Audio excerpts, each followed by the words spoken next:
కార్తికేయ అనే సినిమా వచ్చిన తర్వాత ఏదైతే ఈ మైథలాజికల్ జాన్రా ఉందో అది అప్పటి నుంచి ఇప్పటి వరకు ఆ పరంపర కొనసాగుతూనే ఉంది. కార్తికేయ సినిమాతో మొదలు పెడితే కాంతారా, కార్తికేయ 2, హనుమాను, కాంతారా 2 ఇలా చాలా సినిమాలు స్టిల్ ఆ జాన్రాలో వస్తూనే ఉన్నాయి. ఆ జాన్రాకు సంబంధించి తెలుగులో ఇంకో సినిమా వస్తుంది, నాగబంధం. ట్రైలర్ అవుట్ అయింది. ఈ ట్రైలర్ లెంత్ వచ్చేసి 3 minutes 27 seconds ఉంది. పాస్ట్ లో ట్రైలర్ అంటే 2 minutes ఉండేది, 2.5 minutes ఉండేది. ఇప్పుడు ఏకంగా టీజర్ 3.5 minutes 4 minutes ఉంటున్నాయి. ఆ ప్రకారం చూసుకుంటే ఈ లెంత్ పెద్ద లెంత్ ఏం కాదు. ఇంత లెంత్ ఉన్నా స్టిల్ ఇంట్రెస్టింగ్ గానే ఉంది. స్టోరీ విషయానికి వస్తే ప్రపంచంలోనే అత్యంత సంపన్నమైన టెంపుల్ కేరళలో ఉండే శ్రీ పద్మనాభ స్వామి టెంపుల్. ఈ బ్యాక్ డ్రాప్ లోనే స్టోరీ జరిగేటట్టుంది. ఈ టెంపుల్ లో ఉన్న నిధిని కాదని అంతకంటే మోస్ట్ పవర్ఫుల్ డివైన్ పవర్ అయినటువంటి బ్రహ్మ కమలం చుట్టూ జరిగే స్టోరీలా అనిపిస్తుంది. ఈ బ్రహ్మ కమలం అనేది మోస్ట్ డివైన్ పవర్. దీన్ని పొందితే ప్రపంచంలోనే శక్తివంతులు కావచ్చు అనేది ఒక నమ్మకం. మెయిన్ కాన్ఫ్లిక్ట్ వచ్చేసి దీన్ని కొట్టేయాలనుకున్న వాళ్ళు వర్సెస్ కాపాడాలనుకునే వాళ్ళు.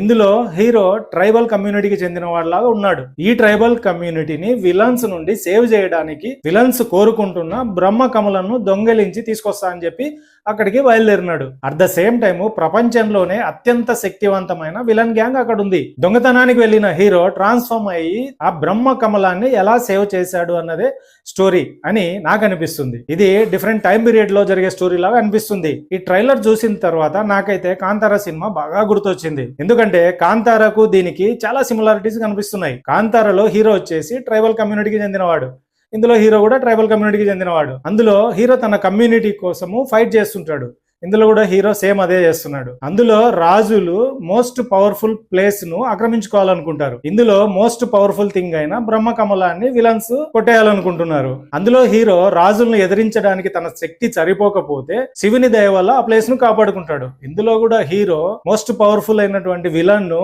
ఫేస్ చేయలేక శివుని దయ వల్లనే ఈ బ్రహ్మ కమలాన్ని సేవ్ చేసుకునేటట్టు ఉన్నారు.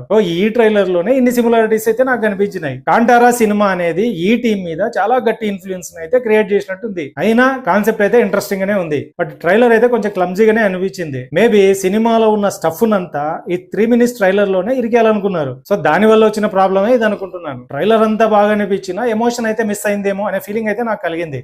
మరి ట్రైలర్ లో ఎమోషన్ చెప్పడానికి వీలు కాలేదా, లేకపోతే సినిమాలోనే ఎమోషన్ లేదా అనేది సినిమా చూసిన తర్వాత మాట్లాడుకుందాం. ఇందులో హీరో ట్రాన్స్ఫర్మేషన్ అయితే బాగుంది, విరాట్ కర్ణ. సో ఇతను ట్రైబల్ కమ్యూనిటీ కుర్రాడిగా బాగున్నాడు. అట్ ది సేమ్ టైమ్ ఆ శివుడి అవతారంలో కూడా బాగున్నాడు. హీరోయిన్ గా నభా నటేష్ చాలా రోజుల తర్వాత కంబ్యాక్ ఇస్తుంది. విజువల్స్ బాగున్నాయి, సినిమాటోగ్రఫీ అయితే చాలా బాగుంది, బీజిఎం బాగుంది, సెట్స్ కూడా చాలా బాగున్నాయి. ఏదైతే అనంత పద్మనాభ స్వామి టెంపుల్ ఆ సెట్ ఏదైతే ఉందో అదైతే చాలా బాగుంది. అట్ సేమ్ టైమ్ ఆ హిమాలయాలకు సంబంధించిన సెట్ ఇవన్నీ కూడా బాగున్నాయి. ముఖ్యంగా విఎఫ్ఎక్స్ గురించి మాట్లాడుకోవాలి. బడ్జెట్ అరౌండ్ 100 CR అంటున్నారు.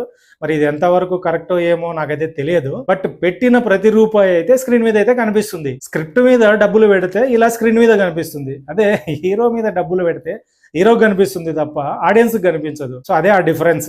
Story, screen play, direction Abhishek Nama. ఈయన ఇంతకు ముందు ప్రొడక్షన్ కూడా చేసినారు. డెవిల్ సినిమా టైంలో అనుకుంటా డైరెక్టర్ కు ప్రొడ్యూసర్ కు మధ్యన ఏదో క్లాష్ వచ్చి ఫైనల్ గా అయితే డైరెక్టర్ గా ఈ అభిషేక్ నామా గారి పేరే వచ్చింది. మరి డైరెక్టర్స్ తో ఇష్యూస్ ఎందుకనో లేకపోతే డైరెక్షన్ మీద ఉన్న ప్యాషన్ తోనో ఈయనైతే డైరెక్టర్ గా మారిపోయినాడు. తప్పులేదు, ప్యాషన్ ఉన్నా ఎవరైనా డైరెక్షన్ చేయొచ్చు. ఓవరాల్ గా నాగబంధం ట్రైలర్ వరకు అయితే ఇంట్రెస్టింగ్ గానే ఉంది. ఎమోషన్ ఒక్కటి మిస్సింగ్ అనే ఫీలింగ్ అయితే కలిగింది. సినిమా చూడాలన్న ఇంట్రెస్ట్ అయితే క్రియేట్ చేసింది. July 3rd సినిమా రిలీజ్ అవుతుంది.